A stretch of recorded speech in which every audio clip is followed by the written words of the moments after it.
Hello friends, welcome to Anurag Khele YouTube channel. और आज हम आपके लिए लेके आए न्यूज़पेपर एनालिसिस 24 अगस्त का।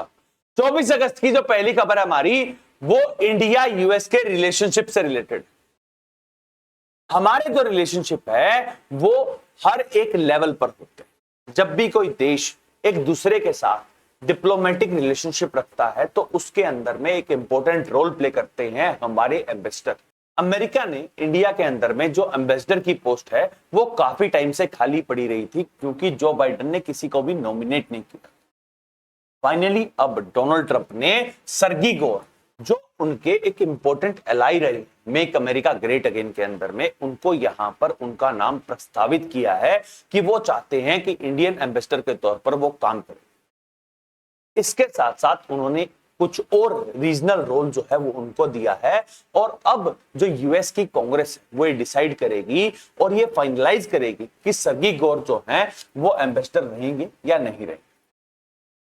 यहां पर अब डोनाल्ड ट्रंप ने जिस तरह से एम्बेसडर को अपॉइंट किया है वो ये दिखाता है कि इंडिया की जो इंपॉर्टेंस है वो ज्यादा है, जहां पर डोनाल्ड ट्रंप अपने जो राजनीतिक रिश्ते हैं उनको मजबूत करने के लिए अपने एम्बेसडर को अपॉइंट कर रहे हैं। लेकिन यहां पर एक पेचीदगी है, जहां पर जो सर्गी गोर, उनको जो रीजनल रोल दिया है वो इंडिया की एक पॉलिसी के खिलाफ जाता है। यहां पर सर्गी गोर जो है वो साउथ और सेंट्रल एशियन अफेयर्स के स्पेशल एनवॉय रहने वाले। अब देखिए कि अगर हम बात करते हैं साउथ एशिया और सेंट्रल एशिया, साउथ एशिया के अंदर में इंडिया भी आता है, पाकिस्तान भी आता है, बांग्लादेश भी आता है, श्रीलंका भी आता है। वही सेंट्रल एशियन कंट्रीज के अंदर में आएंगे किर्गिस्तान, कजाकिस्तान, तुर्कमेनिस्तान, उज्बेकिस्तान, ये सारी की सारी कंट्रीज। यहां पर अब अगर वो स्पेशल एनवॉय, तो सर्गी गोर जो है वो इंडियन एम्बेसडर है, लेकिन वो पाकिस्तान भी जाएंगे। तो यहां पर इंडिया और पाकिस्तान को एक तरह से देखना चाहते हैं डोनाल्ड ट्रंप। अब तक इंडिया जो है वो एक पॉलिसी को अपनाता आया है जिसका नाम है डीहाइफेनाइजेशन। डीहाइफेनाइजेशन का मतलब यह है कि आप इंडिया और पाकिस्तान को एक साथ नहीं देख सकते हैं। अगर आप ऐसा देखते हैं तो आप ये देखते हैं कि अगर पाकिस्तान एक तरफ एक टेररिस्ट स्टेट है तो क्या इंडिया भी एक टेररिस्ट स्टेट है? इंडिया एक पीस लविंग कंट्री है, पाकिस्तान एक फेल्ड स्टेट है, और आप एक दूसरे को एक साथ नहीं रख सकते हैं। इस पॉलिसी के ऊपर में हिट किया है डोनाल्ड ट्रंप। अब देखना यह होगा कि सर्गी गोर जब एम्बेसडर बन जाएंगे और स्पेशल एनवॉय तो वो रहने ही वाले हैं, यहां पर उसका क्या इंपैक्ट पड़ता है। वही इंडिया यूएस के रिलेशनशिप जो है उसके अंदर में खटास आई हुई है, क्योंकि डोनाल्ड ट्रंप ने इंडिया के ऊपर 25% के पहले टैरिफ लगाए और उसके बाद 25% एडिशनल टैरिफ सिर्फ इसलिए लगाए थे क्योंकि हम रशियन ऑयल को परचेज कर रहे थे। यहां तक कि जो व्हाइट हाउस की स्पोक्स पर्सन है उन्होंने तो यह तक कह दिया था कि इंडिया के ऊपर जो है वो सैंक्शंस लग रहे हैं, टैरिफ नहीं लग रहे। यहां पर मैं आपको जो सैंक्शन शब्द है उसका मतलब समझाता हूं। उससे पता लगता है कि व्हाइट हाउस के प्रवक्ता ने अगर टैरिफ्स को सैंक्शंस की संज्ञा दी है उसका क्या असर पड़ता है। टैरिफ हर एक देश दूसरे देश के ऊपर लगाता है, लेकिन जब सैंक्शंस लगते हैं तो उसका मतलब यह है कि वो एक एनिमी कंट्री है और एनिमी कंट्री से आने वाले सामान के ऊपर में हम एक्स्ट्रा टैरिफ लगा रहे हैं। जैसे यूएस ने ईरान के ऊपर सैंक्शंस लगा रखे हैं, रशिया के ऊपर सैंक्शंस लगा रखे हैं, नॉर्थ कोरिया के ऊपर सैंक्शंस लगा रखे हैं, तो क्या इंडिया को भी जो यूएसए है वो एक सैंक्शंस कंट्री के तौर पर देख रहा है? और यहां पर जिस तरह से इंडिया यूएस के रिलेशनशिप खराब हो रहे हैं, कल इससे रिलेटेड हमारे विदेश मंत्री एस जयशंकर जी से पूछा गया तो यहां पर एस जयशंकर जी ने यूएसए को हिट किया। यहां पर उन्होंने कहा कि जिस तरह का बर्ताव यूएस एडमिनिस्ट्रेशन कर रही है, हमारे ऊपर जो 25% जो टैरिफ लगने वाले हैं वो 27 तारीख को लग जाएंगे और इंडिया के ऊपर टोटल 50% के टैरिफ लग जाएंगे, ये गलत है। और इंडिया जो है वो पब्लिक फॉर्म के ऊपर में जाएगा और डब्ल्यूटीओ के अंदर में इस बात को उठाने वाला है। वहीं एस जयशंकर जी ने कहा कि इंडियन गवर्नमेंट जो वो पूरी तरह से प्रतिबद्ध है इंडियन पॉपुलेशन के लिए, इंडियन फार्मर्स के लिए। और जिस तरह से अगर डोनाल्ड ट्रंप ये चाहते हैं कि हमारे ऊपर 50% के टैरिफ लगा देंगे और उस प्रेशर टैक्टिक्स की वजह से हम हमारी जो एग्रीकल्चर और डेयरी मार्केट है उसको खोल देंगे, वो गलत है।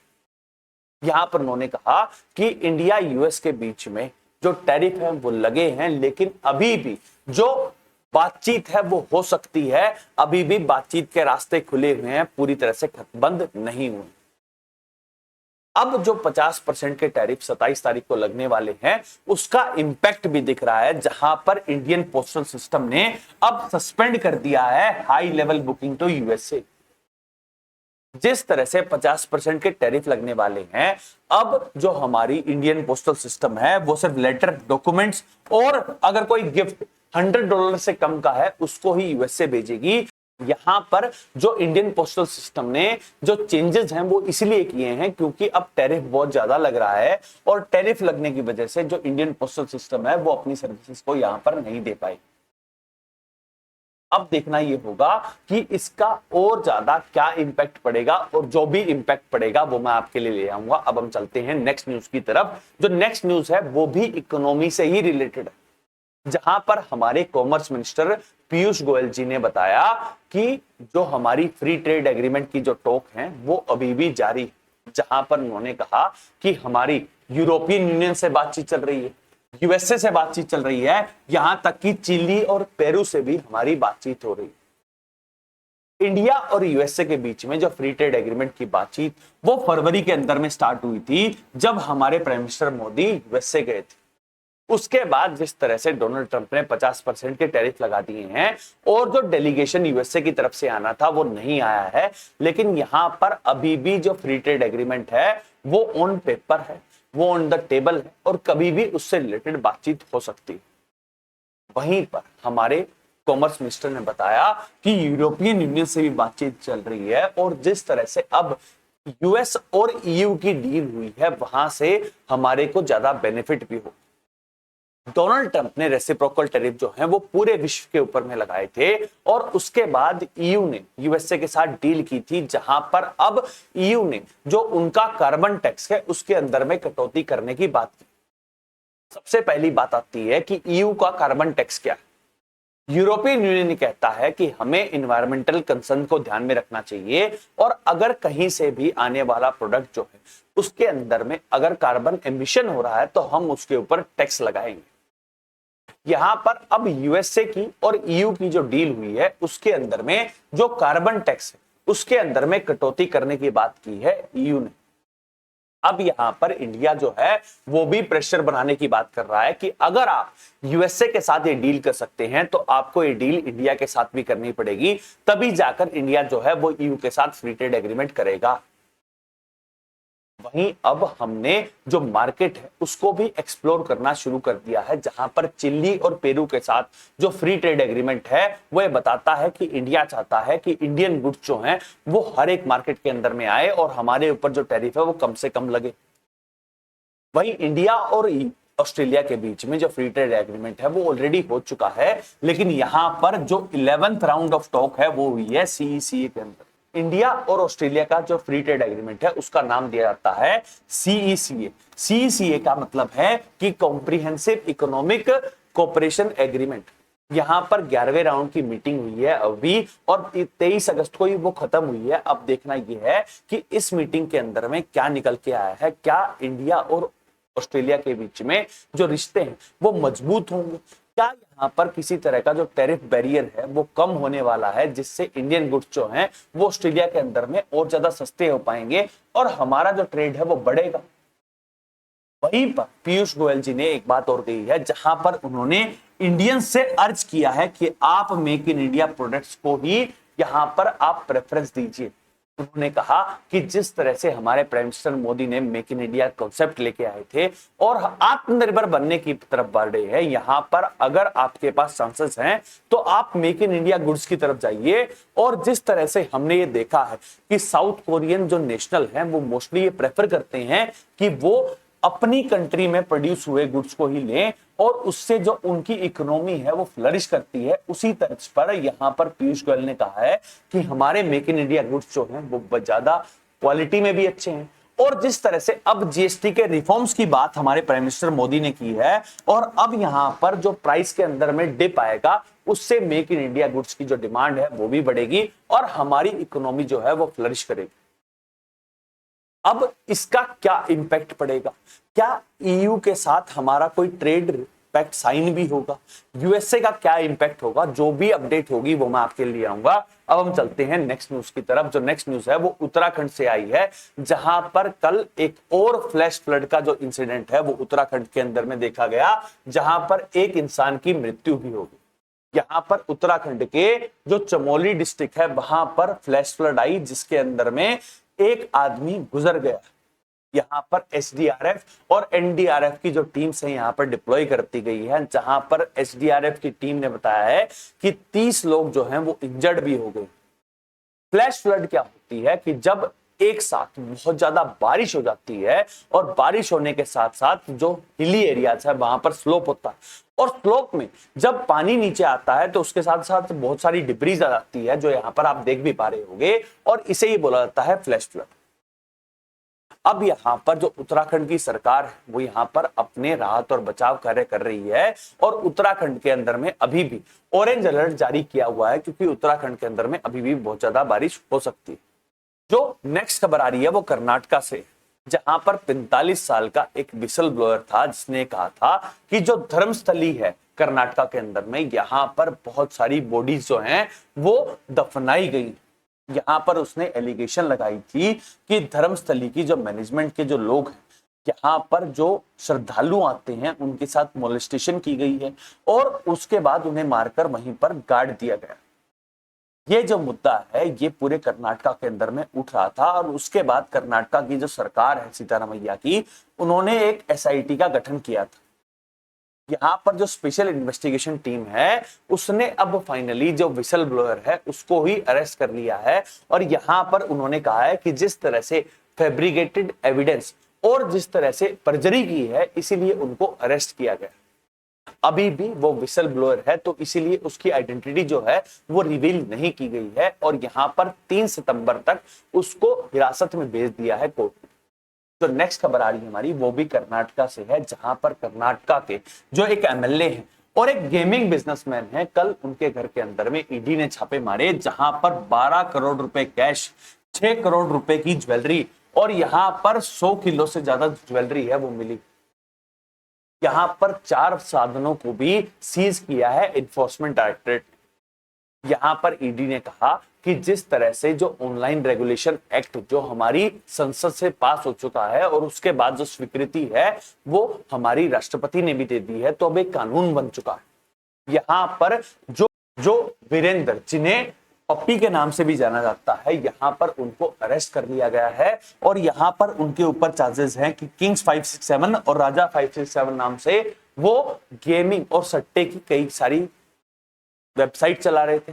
और यहां पर उनके ऊपर जो ईडी है उन्होंने कार्रवाई इसलिए भी की है क्योंकि उनके जो भाई है वो दुबई के अंदर में काम करते हैं और यहां पर जो मनी लॉन्ड्रिंग का मामला आता है। इससे पहले जो वीरेंद्र हैं वो 2016 में जब डिमोनेटाइजेशन हुई थी तब भी उनको अरेस्ट किया गया था और तब उनके ऊपर यह मामला था कि जिस तरह से नोटबंदी की गई थी तो यहां पर जो कसिनो ओनर जो वीरेंद्र हैं उनके कई सारे कैसीनो हैं गोवा के अंदर में, यहां पर वो मनी लॉन्ड्रिंग कर रहे थे और जो मनी है उसको बदलने का काम कर रहे थे। ओवरऑल अब ये देखना पड़ेगा कि जो कांग्रेस पार्टी है उन्होंने कहा है कि यहां पर पॉलिटिकल वेंडेटा जो है वो एनडीए की सरकार कर रही है और इसीलिए ईडी ने यहां पर कार्रवाई की है। लेकिन यहां पर जिस तरह से जो कैश मिला, गोल्ड मिला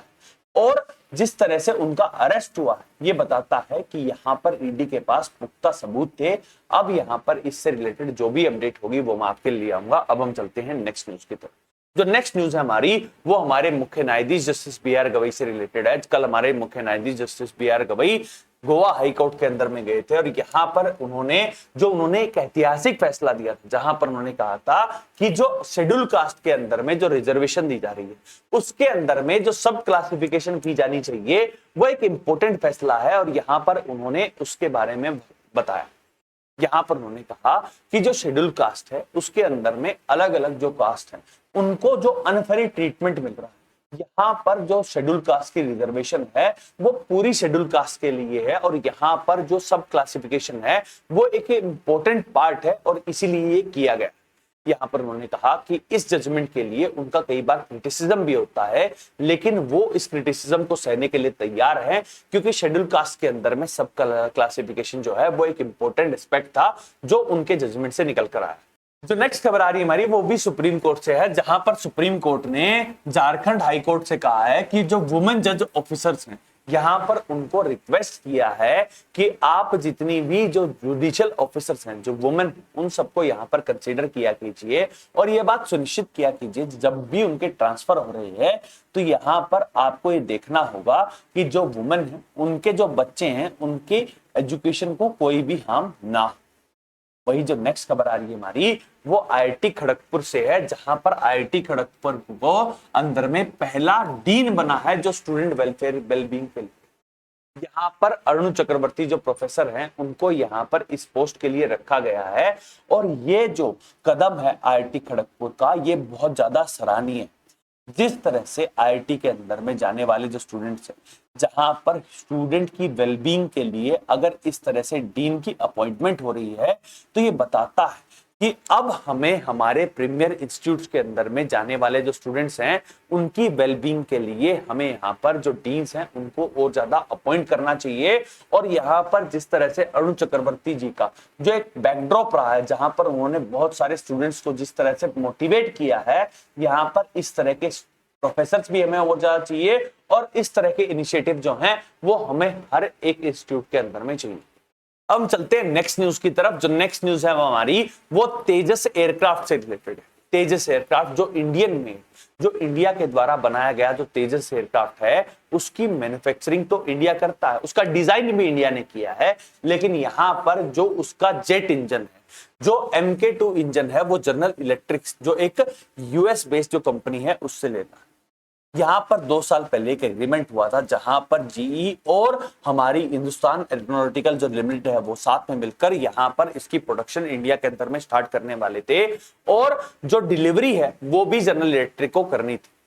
यहाँ पर अब दोबारा से राउंड ऑफ टॉक्स होने वाली है, जहां पर अब देखा जाएगा कि जो जनरल इलेक्ट्रिक है वो यहाँ पर कब प्रोडक्शन स्टार्ट करेगी, और उसकी वजह से जो तेजस एयरक्राफ्ट है वो कब यहाँ पर इंडियन एयरफोर्स को डिलीवर किए जाएंगे। वहीं पर एक और डेवलपमेंट हुई है, जहां पर अब डीआरडीओ ने जो फ्रांस की जो कंपनी है सैफरन, उसके साथ भी बातचीत शुरू कर दी है, जहां पर अब सैफरन जो है वो इंडिया का जो एक नया एम्बिशियस प्रोजेक्ट जो है जिसके अंदर में हम जो 5th जनरेशन के जो एडवांस एयरक्राफ्ट बनाने वाले हैं उसके अंदर में वो यहां पर हमें मदद करेगी, और उसके लिए जो असेंबली और जो प्रोडक्शन यूनिट है वो यहां पर सेटअप करने वाली है, उससे रिलेटेड भी बातचीत हो रही है।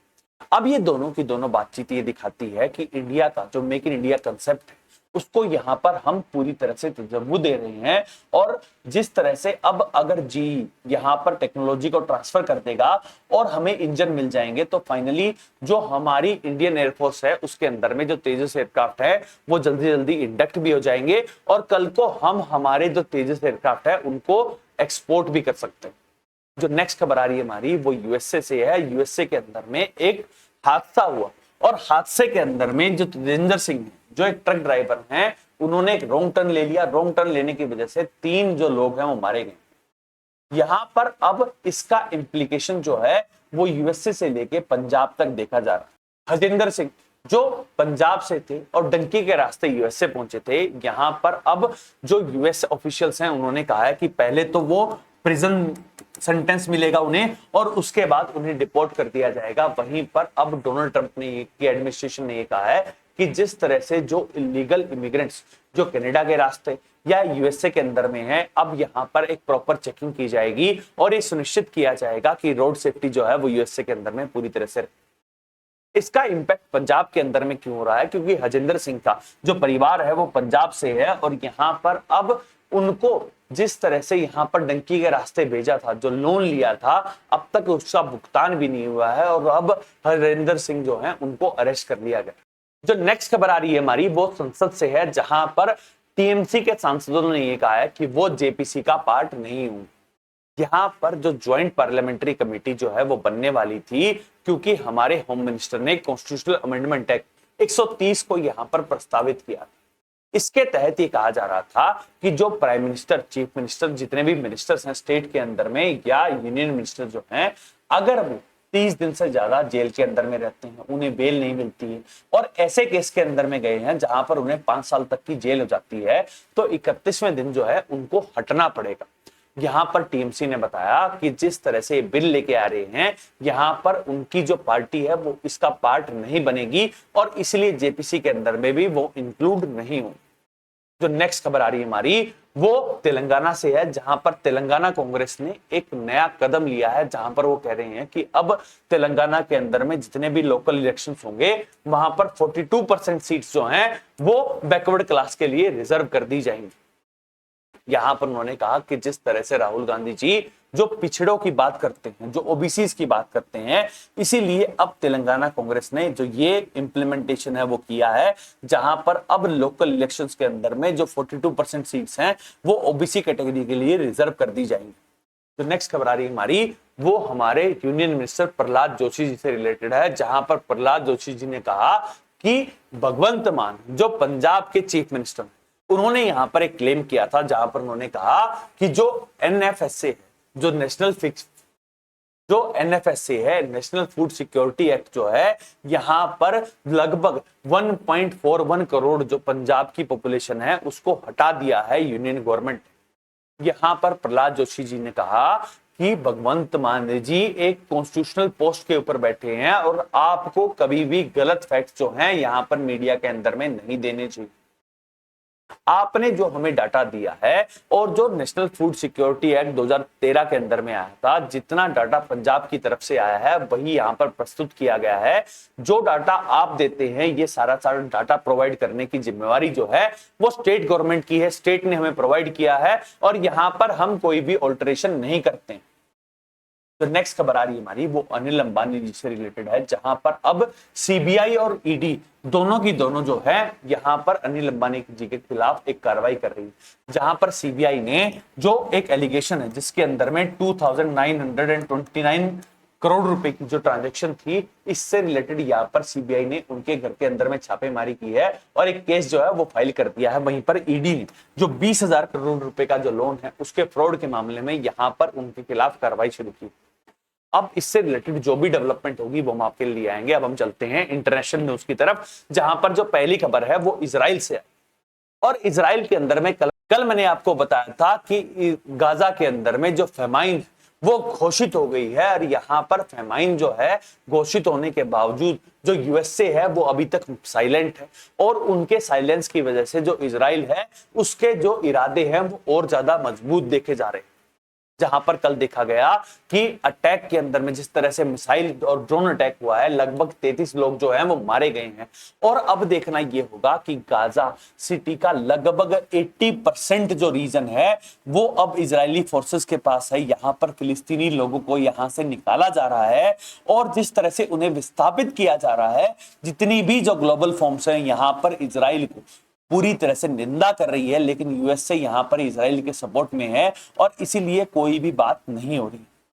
ओवरऑल देखना यह पड़ेगा कि गाजा के अंदर में कभी शांति होगी या नहीं होगी। जो नेक्स्ट खबर आ रही हमारी वो यूएसए से है, जहां पर टेक्सास ने जो डोनाल्ड ट्रंप ने जिस तरह से कहा था कि वो इलेक्टोरल रिफॉर्म्स चाहते हैं, यहां पर उनको स्वीकृति दे दी। इसी के साथ साथ अब जो 5 सीट्स हैं उनको बढ़ा दिया गया है। वहीं पर जो डेमोक्रेट्स हैं जो इसके विरोध में थे, उन्होंने कहा कि जिस तरह से डोनाल्ड ट्रंप यहां पर इंटरवेन कर रहे हैं, इलेक्टोरल सिस्टम को चेंज करने की कोशिश कर रहे हैं, ये गलत है। वहीं पर कैलिफोर्निया के जो गवर्नर हैं न्यूमैन्स, उन्होंने कहा कि जिस तरह का प्रेसिडेंस अब टेक्सास ने सेट किया है, अब कैलिफोर्निया जो है वो भी अपनी सीट्स को बढ़ाएगा। अब देखना यह होगा कि मिड टर्म इलेक्शन जो है वो 2026 में होने वाले हैं, तब तक कितने जो स्टेट्स वो यहां पर अपनी जो बाउंड्रीज हैं उनको रिड्रॉ करते हैं और कितनी जो सीट्स हैं उनको बढ़ाते हैं।